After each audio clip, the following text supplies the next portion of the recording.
ఏపీలో ఆమె మొట్టమొదటిసారిగా ఎమ్మెల్యేగా గెలిచారు. ప్రభుత్వ వీపుగా పదవి పొందారు.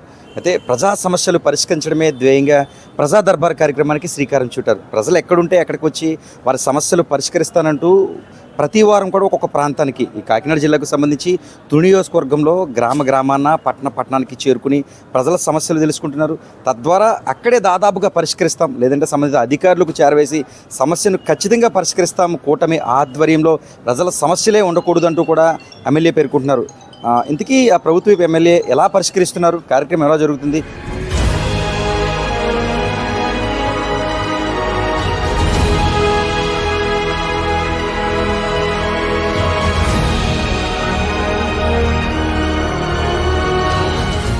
మన కూటమి ప్రభుత్వం ఆదేశాల మేరకు, అలాగే మన ముఖ్యమంత్రి గారి ఆదేశాల మేరకు మనం ప్రజా దర్బార్ నిర్వహించుకోవడం జరుగుతుంది. ప్రతి వారం ఎక్కడున్నా సరే ప్రతి వారం ప్రతి గ్రామానికి వెళ్ళి ప్రజా దర్బార్ నిర్వహించాలని ఆదేశాలు. వీలైతే అక్కడికక్కడే పరిష్కరిస్తాము, లేదా కొంచెం రెవెన్యూ ఎవరు ఉంటే అధికారులని ఆదేశిస్తాము, వాళ్ళని చేయమని చెప్పి ఏదో ఒక సొల్యూషన్ అయితే ప్రొవైడ్ చేయమని చెప్తున్నాము. అలాగే మనకి ఏ సమస్య అయినా వస్తే ఒకళ్ళు ఇంటే బాగుండు అన్న ఫీలింగ్ మనకు వస్తుంది. ఆ విధంగా కూడా ఈ ప్రజా దర్బార్ మీ గ్రీవెన్స్ ఏదైతే ఉందో మేము నాయకులు ఇక్కడ రెడీగా ఉన్నాం. మీ గుమ్మానికి వచ్చాం మీ గ్రీవెన్స్ పెట్టడానికి. వీలైతే తప్పకుండా అక్కడికక్కడే పరిష్కరిస్తాం మేమంతా కూడా.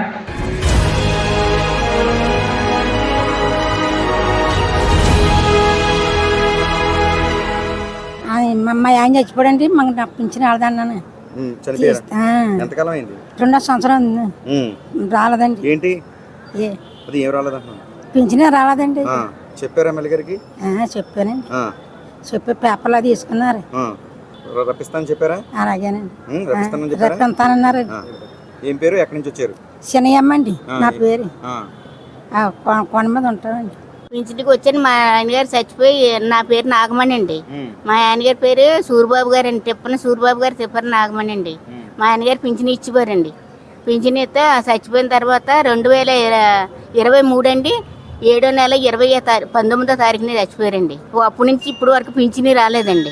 పింఛని రాలేదు. సచివాలయం పిటిషన్ చాలాసార్లు పెట్టానండి. పెడితే ఇప్పుడు వచ్చి ఎవరు ఇవ్వలేదండి. ఇప్పుడు దివ్య మేడం గారికి ఇచ్చానండి. తుని పట్టణంలో ఉన్నటువంటి 32 సంఘాలు కలిపి ఒక ఐక్యవేదిక ఏర్పాటు చేసాం. ఈ ఐక్యవేదిక యొక్క కార్యక్రమాలు నిర్వహించడం కోసం మాకు కమ్యూనిటీ హాల్ కావాలని చెప్పేసి ఈరోజు గౌరవనీయులు శ్రీమతి యనమల దివ్య మేడం, స్థానిక శాసనసభ్యులు, ప్రభుత్వమైనటువంటి వారిని కోరడం జరిగింది. ఆ సందర్భంగా వారు కూడా చక్కగా స్పందించి మీకు తప్పనిసరిగా ఈ పని చేస్తామని చెప్పేసి వారు చెప్పడం జరిగింది. కాబట్టి మా బీసీ సంఘాలన్నీ కూడా మేడం గారికి మాకు ఒక స్థలం కేటాయించినట్టయితే వారికి రుణపడి ఉంటామని చెప్పేసి సభాముఖంగా తెలియజేస్తూ వారికి మరొకసారి కృతజ్ఞతలు తెలియజేసుకుంటాం. మొత్తానికి కార్యక్రమాలను కూడా ఈ విధంగా ప్రభుత్వ ఎమ్మెల్యే యనమల దివ్య అయితే పరిష్కరిస్తున్నారు. ఇది పరిస్థితి.